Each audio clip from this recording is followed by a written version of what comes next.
In the game of politics, there in 2022 there were 3 communities that play a huge side for William Ruto to win the election. That was the Mountain, then he had the Western region that came with Moses Wetangula and Musalia Mudavadi, and then lastly he had the support of Rift Valley. And after that, there are a lot has happened, and later we had to come to form something called the broad-based government. The broad-based government saw the joining of ODM into the government, where some candidates from ODM joined the government of William Samoei Ruto as cabinet secretaries. But now, Raila Odinga coming into the government, he comes with his own rules and terms. And some of his rules and terms is that some of his desires are meant, or President William Ruto delivers to what Raila Odinga wants when it comes to formation of that government. And William Samoei Ruto has been doing Raila's biddings since Raila formed the broad-based government. Right now, William Ruto is pushing for Raila to win the AUC chairmanship, because one thing, as I've always told you, is that if Raila loses the AU chairmanship, he'll come back for presidency, and that will be a big loss for William Ruto. But I've also been telling you that William Ruto should be very careful in accepting whatever Raila Odinga is proposing for him in forming this broad-based government. One of the things Raila has been proposing is for the takeover of the position of the Speaker of the National Assembly. Eugene Wamalwa has become a prophet. He warned Rigathi Gachagua of his impending impeachment. Rigathi was impeached. Na sisi tunasema ya mbele bwana Rigiji hayajulikani, siasa hubadilika. Tuko na marafiki wamekuwa na sisi kwa Azimio, sasa wameingia kule kwenu. Hawa rafiki zetu wana historia, wako kama ngamia. Ngamia akiingiza kichwa anasema sijaingia kwa hema ya serikali bwana. Si unaona mgongo bado uko nje? Kidogo anaingiza shingo, kidogo anaingiza nundu, mwishowe ni miguu. Bwana Rigiji, sisi tumeacha kwa matana hao wenzetu. Lakini wewe pia uchunge wao wenzetu, wakiingia kule kama ngamia, wataingia na kutoa wengine huko. Kichwa chako ukiona wengine wananyolewa, weka maji. And CS Eugene, I have heard you. Don't worry my brother. Kwa hii serikali hii, mimi ndio mwenyewe niko ndani.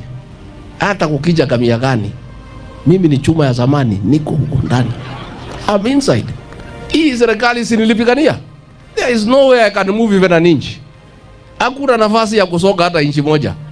Wale rais ameleta, tumewakaribisha tufanye kazi pamoja for one country. And the coming of the people who have come cannot displace the ones who are there. And even if there was an attempt and there isn't, it cannot work. Because mwenye kukaa pale Rigiji ni chuma. Iko namna hiyo. So don't relax, there is no problem. And now he has warned Moses Wetangula about his impeachment. Now, ladies and gentlemen, today I want to share with you the Wamalwa mystery, why Moses Wetangula may be impeached if he is not careful in this broad-based government. My name is Movali Derek. Welcome to the Political Spotlight.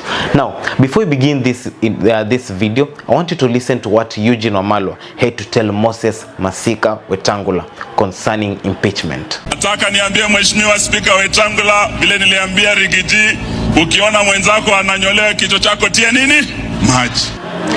Now, why will Moses Wetangula be impeached? Or what are the chances of Moses Masika Wetangula being out of Kenya Kwanza government in 2027? Number one, Raila must be out to punish him. And if Raila is out to punish Moses Wetangula, he will punish him in the lines of betrayal. Because Moses Wetangula betrayed Raila Odinga. I can say it's betrayal because they have been working closely and then they shifted alliances. For politics is a game of interest, but when it comes to revenge, it's a game of betrayal, right? One side, Moses Wetangula went for the interest of himself and maybe his community. On the other side, to Raila in the game of revenge is that you betrayed me and joined my enemy. Yet we were friends, because many people expected that OKA or Okoa Kenya Alliance will merge with ODM in the Azimio coalition. Part of OKA went to Azimio, part of OKA went to Kenya Kwanza. And Raila Odinga is out to punish these guys, and he can make sure that he gets rid of Moses Wetangula from the Speaker of the National Assembly, so that he can control the National Assembly after he is controlling the National Assembly, because he has the majority of MPs in the National Assembly. He will decide how the president rules this country. The second thing is that Moses Wetangula did not dissolve Ford Kenya. When there is this time that the president said anyone in Kenya Kwanza should dissolve the party and join UDA or Kenya Kwanza, Musalia Mudavadi gave away ANC. I don't know who owns ANC right now, but he gave it out. And Moses Wetangula has never dissolved his party. And remember, Moses Wetangula was so close to Rigathi Gachagua. Okay? And these are things that, yes, the president is checking and might be even in the path to impeaching this guy. And him not dissolving the party is going against the pact that Kenya Kwanza formed. And also, the party is kind of weak, not so strong, but it is strong for him because it is his bargaining tool back in Western region. So if he refused to dissolve the party, then it means he is not respecting the boss, and the boss may decide to fire him. The third thing is that Ruto needs Raila so much than Raila needs Ruto. And Ruto is willing to sacrifice anybody to keep Raila. Why? Moses Wetangula only brings the Bukusu. He does not bring the entire Western region. He cannot command Kakamega County, neither can he command Vihiga or any other part of Western. He only commands the Bukusu community. But Raila Odinga comes with the lake.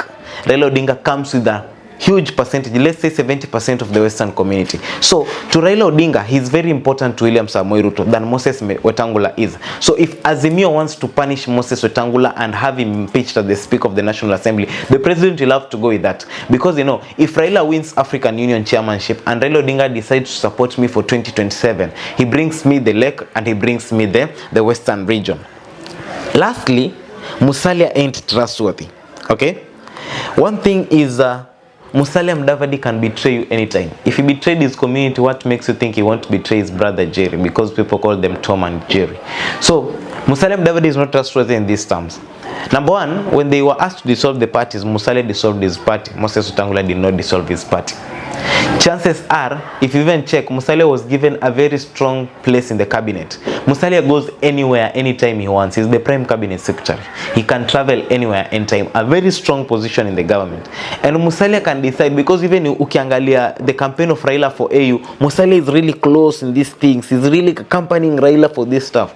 And this should worry Moses Wetangula, because these people can plan something and get rid of him when he's still sleeping, and get rid of him out of the government. So to me, those are the 4 reasons as to why Moses Wetangula can be impeached if he is not careful come even this 2025, because the president is trying to plan his side of the chess to counter Kalonzo Musyoka and Rigathi Gachagua come 2027 in the 2027 presidential election.